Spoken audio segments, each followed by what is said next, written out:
Hello everyone, if you watch the first video of the Gigantoraptor, you'll see that the Giga chickens are not bonded to each other, which is actually a pretty important mechanic. I played around with these guys and I want to show you how this works before we get into the fight.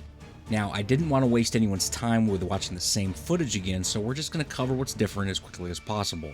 So there's not going to be an intro, and I'm sure most of you are fine with that. If you've never seen this series, check out the previous video before you watch this one so you get some context. Here's a link to it up top. An adult Gigantoraptor has ruminant saddles for two babies. Use the interaction wheel to load up your babies, and this works for other species as well. During the fight, I actually have my Uteranus bonded to an adult for that.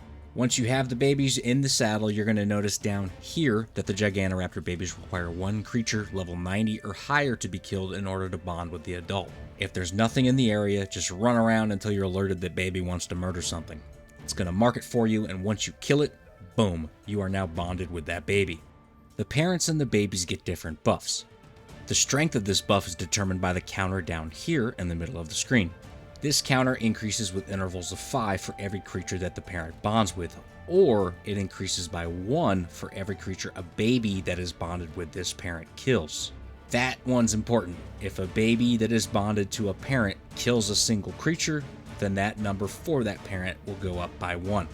This meter will slowly tick down at a rate of about 30 seconds per number.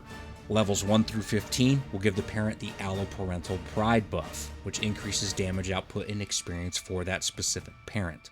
This also gives the bonded babies the adopted love buff, which gives the babies a 10% damage resistance.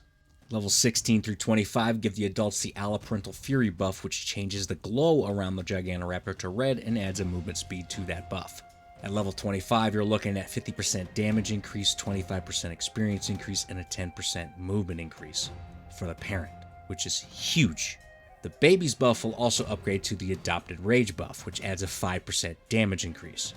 If one of the babies dies, it maxes out the parent's buff to 25, and if the parent dies, then the babies lose the buff completely. I named my Gigantoraptor so I knew which babies were tied to which parent, and in order to maximize damage output, I went with one parent to one baby, with the exception of underparent number 1, which also includes a bonded Commander Utes. We're going to hop into the Alpha Broodmother fight now, since the Gigantoraptor took its first loss at this stage. They can clearly get this far with the increased bonuses, so we really only need one fight to show how they perform. I know some of you are probably curious about the bonus being at 25 before coming into the fight and ticking down. You have to kill 25 creatures with the baby before entering.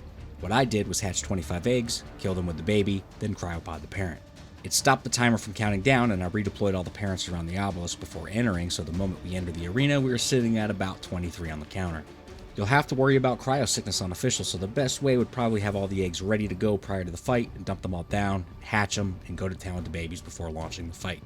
You'll have to do this near the obelisk, so that could be kind of challenging. The babies can also kill creatures in the fight to keep those numbers up. You could also have some bonded dodos to the parents and sacrifice them before entering the arena. That would probably work too.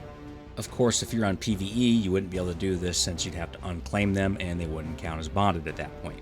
I'd like to call this a redemption arc, but if you remember from the previous video, they primarily use their main attack and don't really fire off that hard-hitting leg kick. I kind of suspected that the fight would go the same way because of how much damage they dealt to the Broodmother before dying last time.